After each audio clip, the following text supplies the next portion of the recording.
आज श्री रामकृष्ण के प्रिय शिष्य स्वामी योगानंद जी की जन्मतिथि के उपलक्ष्य में उनकी जीवनी से संक्षिप्त पाठ करेंगे।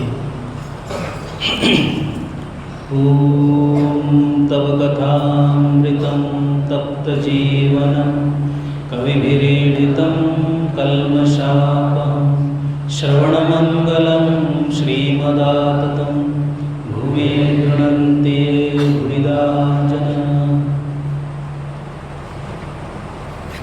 स्वामी योगानंद का पूर्व का नाम योगेंद्र नाथ रायचौधरी था। योगेंद्र का जन्म दक्षिणेश्वर के एक प्रसिद्ध सावर्ण चौधरी वंश में हुआ था। पिता नवीन चंद्र रायचौधरी एक सदाचारी और पूजा पाठ ध्यान में समय व्यतीत करने वाले ब्राह्मण थे। जमींदार वंश के होने और प्रचुर धन संपत्ति रहने पर भी नवीन चंद्र की लौकिक कार्य में रुचि न थी। पर्याप्त समय सांसारिक कार्यों में न देने के कारण वे निर्धन हो गए थे। योगेंद्र एक कुशाग्र बुद्धि वाले छात्र थे। पिता की बड़ी आशा थी कि योगेंद्र ही बड़े होकर परिवार की निर्धनता दूर करेंगे, पर योगेंद्र का स्वभाव ही कुछ दूसरा था। जन्म से ही भगवान के प्रति उनकी व्याकुलता थी। 5 वर्ष की छोटी आयु में भी मित्रों के साथ खेलते खेलते वे अचानक ही शांत हो जाते थे। उदास मन से आकाश की ओर देखते थे। उनके मन में विचार उठता, मैं ये कहाँ आ गया हूँ, मैं तो यहाँ का आदमी नहीं हूँ। मन व्याकुल हो जाया करता। जब उनका उपनयन संस्कार हुआ तो उन्हें पूजा ध्यान के लिए अधिक समय मिलने लगा। इससे मन थोड़ा शांत हुआ। वे रामायण महाभारत आदि ग्रंथों का नियमित पाठ किया करते थे। योगेंद्र के घर से दक्षिणेश्वर काली मंदिर निकट था। इसी काली मंदिर में श्री रामकृष्ण निवास करते थे। योगेंद्र प्राय ही दक्षिणेश्वर काली मंदिर के बगीचे में कभी अकेले तो कभी मित्रों के साथ जाया करते थे। उन्होंने भी श्री रामकृष्ण का नाम सुना था, पर वे उनसे मिले नहीं थे, उन्हें पहचानते भी नहीं थे। पर उनकी इच्छा श्री रामकृष्ण से मिलने की होती थी। एक बार योगेंद्र घूमने के लिए दक्षिणेश्वर आए। उस दिन उन्होंने देखा कि एक साधारण कपड़ा पहना हुआ व्यक्ति बगीचे में खड़ा है। योगेंद्र ने उसे माली कहकर पुकारा और एक फूल तोड़ देने को कहा। उस व्यक्ति ने चुपचाप बगीचे से एक फूल तोड़कर उन्हें दे दिया और योगेंद्र घर लौट गए। कुछ दिनों बाद जब योगेंद्र फिर दक्षिणेश्वर आए तो देखा कि वही व्यक्ति जिसे उन्होंने माली कहकर पुकारा था एक कमरे में बैठे हैं और उच्च ज्ञान की बातें कर रहे हैं। उच्च ज्ञान की बातें उनके मुख से अनायास ही निकल रही है। कई विद्वान और सज्जन व्यक्ति उनसे घेर कर बैठे हुए हैं। वे तुरंत समझ गए कि यही वह प्रसिद्ध श्री रामकृष्ण है जिन्हें लोग इतना सम्मान करते हैं, और उन्हें माली कहकर पुकारने की अपनी भूल को स्मरण कर वे लज्जित हुए। श्री रामकृष्ण की बातें सुनकर योगेंद्र बहुत प्रभावित हुए। श्री रामकृष्ण योगेंद्र के लक्षण देखकर और उसके परिवार के विषय में जानकर बहुत प्रसन्न हुए। श्री रामकृष्ण ने योगेंद्र से कहा था, यहाँ आया जाया करो, सद्वंश में जन्म है, तुम्हारे सारे लक्षण अच्छे हैं, अच्छा आधार है, भगवत भक्ति खूब होगी। अब योगेंद्र भी श्री रामकृष्ण की ओर आकृष्ट होकर बार बार उनके पास आने जाने लगे। यह देखकर योगेंद्र के मित्रों ने उनकी हंसी उड़ाना भी शुरू कर दिया था। फिर भी योगेंद्र पीछे ना हटे। धीरे धीरे श्री रामकृष्ण के पवित्र संग से योगेंद्र के मन में वैराग्य का संचार हुआ और वह बढ़ता ही गया। पढ़ाई लिखाई में मन न लगता था। प्रबल ईश्वर अनुराग और लौकिक व्यवहार एक साथ नहीं रह पाते हैं। श्री रामकृष्ण कहते, काम कांचन का त्याग किए बिना ईश्वर प्राप्ति की आशा तक करना व्यर्थ है। पर योगेंद्र का परिवार धन के अभाव से कष्ट उठा रहा था। योगेंद्र ने निर्णय लिया, विवाह न करूँगा, बाकी समय साधन भजन में बिताऊंगा। नौकरी की तलाश में वे एक रिश्तेदार के घर को गए। नौकरी तो न मिली, पर योगेंद्र ने जब ध्यान बढ़ा दिया। अब सांसारिक विषयों के प्रति उनके मन में घोर उदासीनता आ गई। रिश्तेदार डर गए कि कहीं योगेंद्र सन्यासी न बन जाए।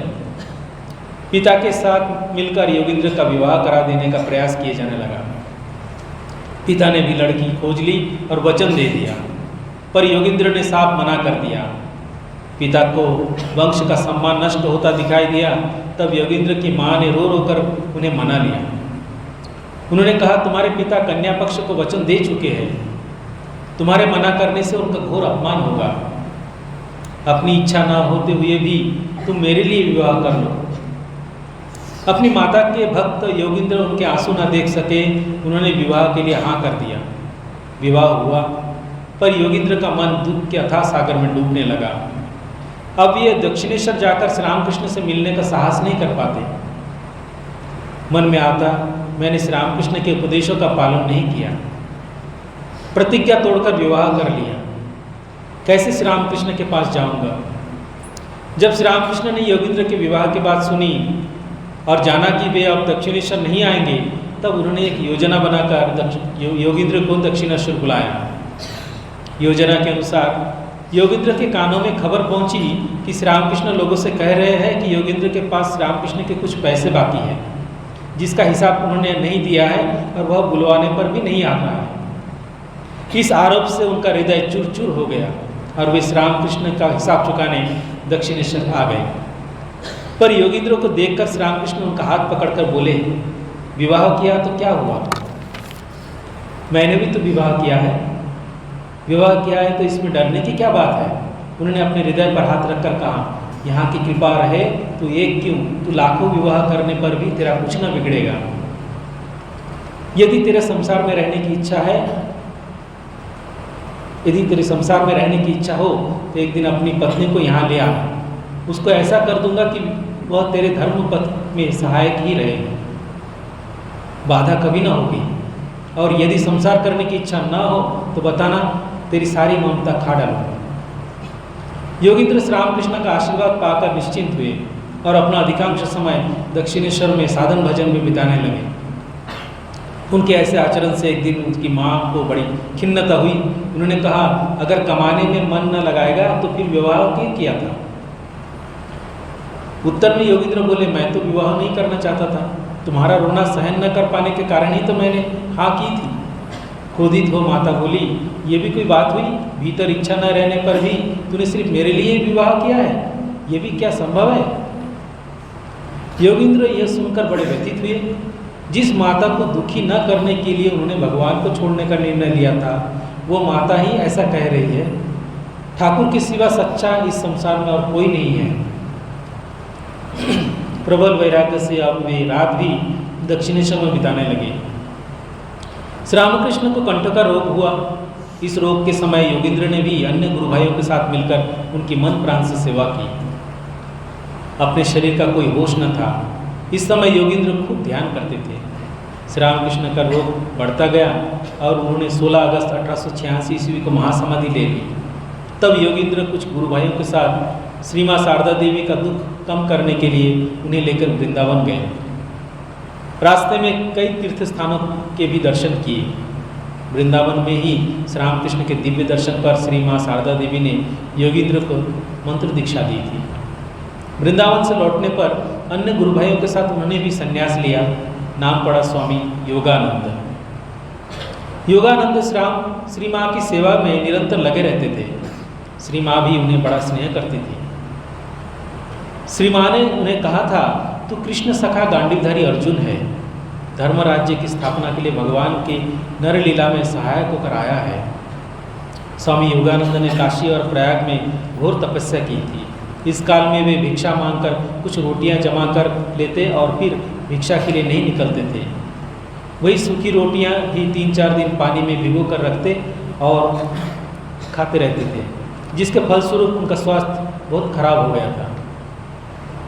स्वामी विवेकानंद अमेरिका में वेदांत दर्शन का प्रचार कर भारत आए और शिवगान से जीव सेवा के आदर्श पर रामकृष्ण मिशन की स्थापना की।